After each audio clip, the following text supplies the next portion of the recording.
Hi friends, నా పేరు Anand. Welcome to top news.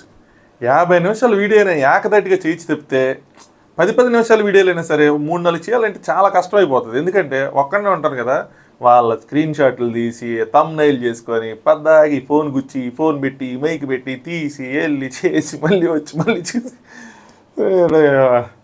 ఒక్కళ్ళకి ఏదైనా కష్టమైన అబ్బాయి ఏదైనా సరే. ఎనీవే, సో సెకండ్ ప్రోమో వచ్చింది. దీనికన్నా ముందు ఎలిమినేషన్ అప్డేట్. సో ఎవరు ఎలిమినేట్ అయ్యారు ఏంటి అని చెప్పి ఇంకొక టాక్ వస్తుంది. ఏంటంటే అభయ్ నవీన్ ఎలిమినేషన్కి రెడ్ కార్డ్తోనే చేశారు అని చెప్పి. సో దాని మీద క్లారిటీ లేదు, మనకి ఎపిసోడ్లో క్లారిటీ వచ్చేసింది అనమాట. సో ఖచ్చితంగా ఈ వీడియో చూసిన తర్వాత ఆ వీడియో కూడా చూడండి. దానికన్నా ముందు ప్రోమో 1 అది ఇంకా బాగా వచ్చింది, అది కూడా చూడండి, ప్రోమో 1 అనాలిసిస్ కూడా. సో ఈ వీడియోలోకి వెళ్ళిపోదాం. వీడియో లైక్ చేసి చూడండి. అలాగే చాలామంది ఛానల్ సబ్స్క్రైబ్ చేసుకున్నారు. మనం 42K రీచ్ అయ్యాం మీ అందరి వల్ల. చాలా చాలా థ్యాంక్ యూ ఎవరైతే సబ్స్క్రైబ్ చేసుకున్నారో వాళ్ళందరికీ. 42K యాక్చువల్గా మనం లాస్ట్ ఇయర్ కొట్టాం. కొట్టిన తర్వాత చాలామంది సీజన్ అయిపోయిన తర్వాత బాయ్ బాయ్ అన్నట్టు మనకు కూడా బాయ్ బాయ్ చెప్పేసి వెళ్ళిపోతారు అనమాట. మళ్ళీ వాళ్ళలోనూ కొంతమంది వెనక్కి వచ్చి సబ్స్క్రైబ్ చేసుకుంటూ ఉంటారు.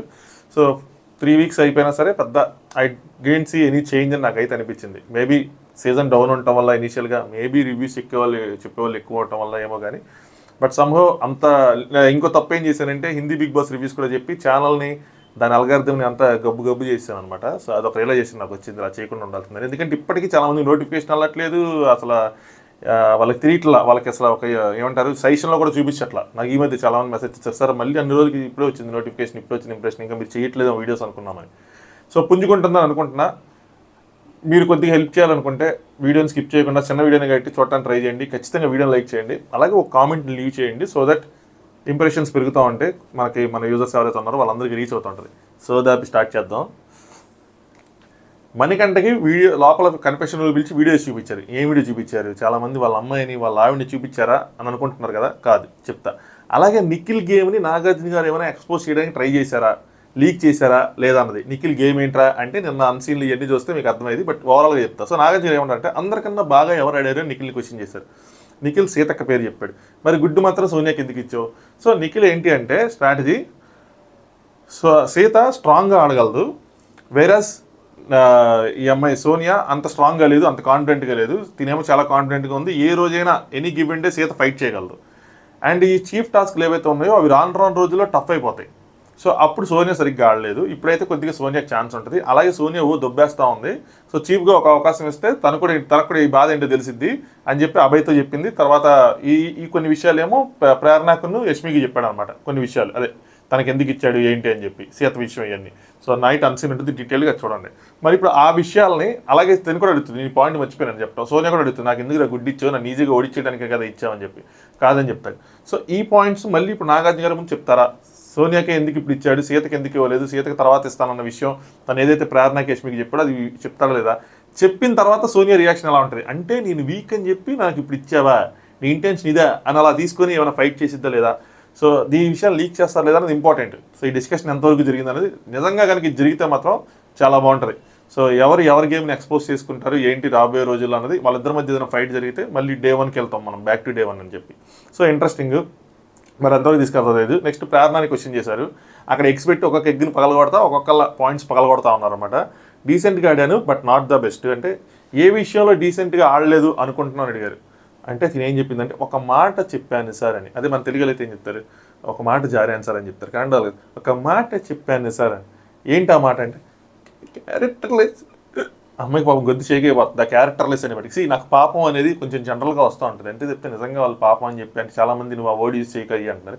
అది జనరల్గా వస్తూ ఉంటుంది, కొంచెం అడ్జస్ట్ చేసుకోవాలి. మరి భావాన్ని చూడండి, భాషను కాదు. సో క్యారెక్టర్లెస్ అనగానే ఇంకా అమ్మాయి కూడా ఏడుపు వచ్చేసింది.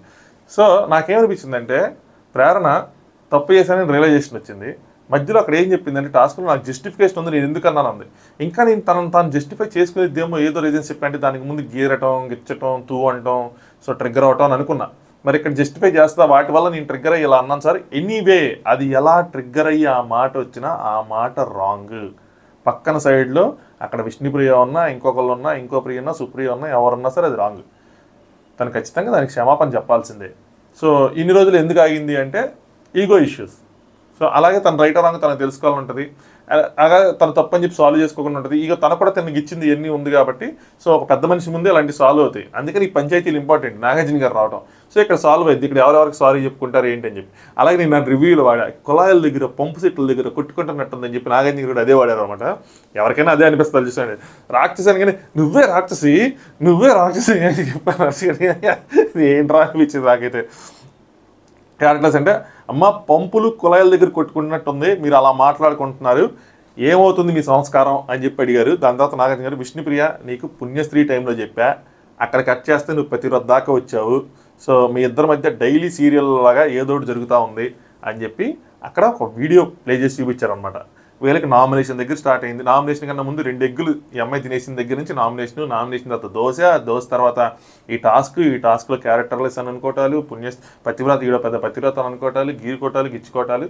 సో ఇన్నిలో ఏమేస్తారు అనుకున్నాను నేను. ఒక వీడియో మాత్రం వేశారు. అదేంటి అంటే అదే దోశ ప్రేరణ వేసింది కదా అది. సో అక్కడ నాగార్జున గారు ఇందులో రాంగ్ ఇంటెన్షన్ ఉందా అని అడిగారు. కొంతమంది నాతో ఈ విషయం మీద ఫైట్ చేశారు కూడా. ప్రేరణ క్లియర్గా రాంగ్ ఇంటెన్షన్ తెలుస్తుందని. దోశ మనసులో తనకి ఎలా ఉన్నా దోశ వేసిన విధానంలో తన ఫేస్లో ఎటువంటిది లేదు. ఇలాగేసింది. విష్ణుప్రియ అలా చెప్పింది,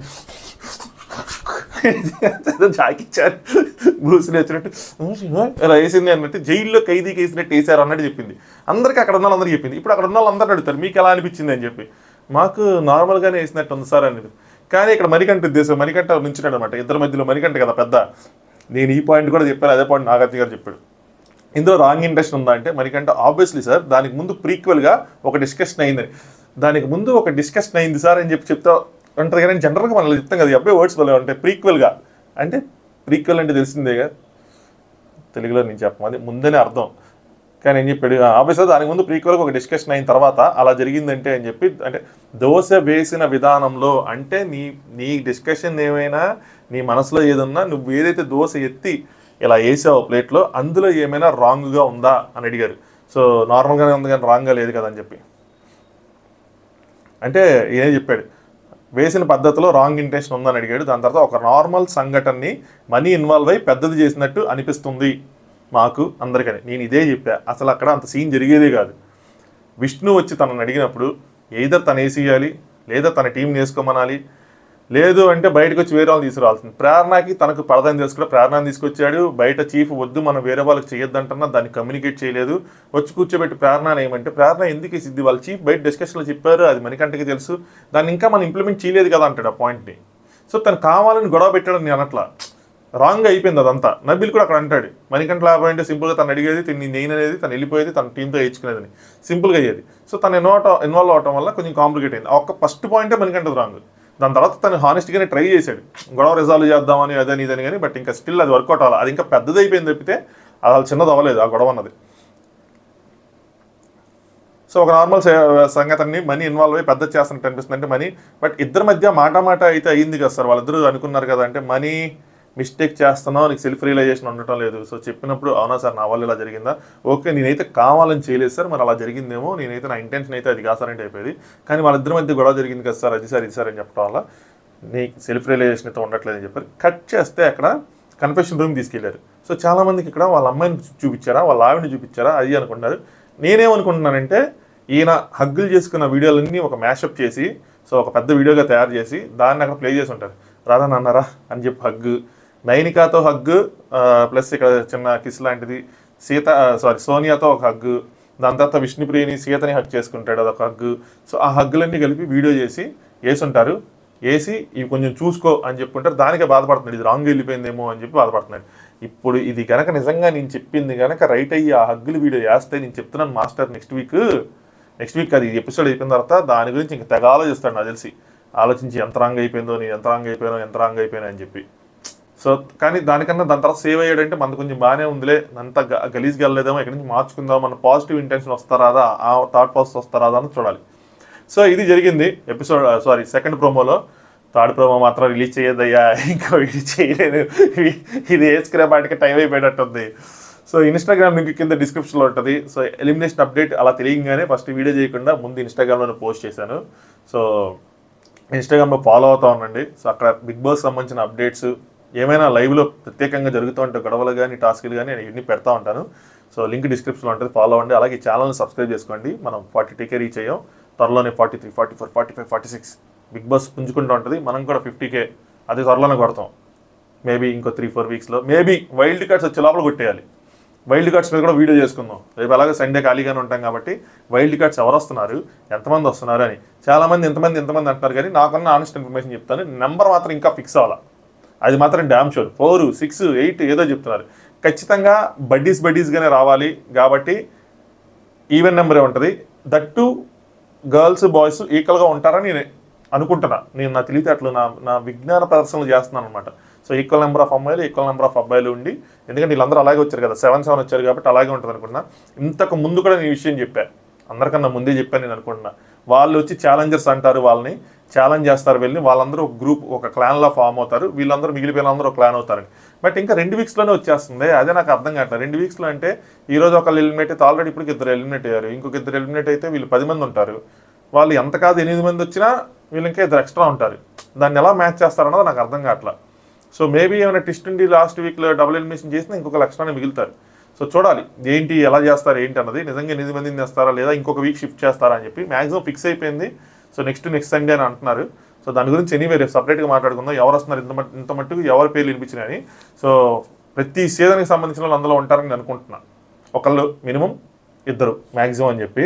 సో మీకు తెలిసిన వాళ్ళు, టాప్ 5కి వెళ్ళిన వాళ్ళు అందరూ చాలామంది ఉండే అవకాశం ఉంది. దాని గురించి రేపు డీటెయిల్గా మాట్లాడుకుందాం.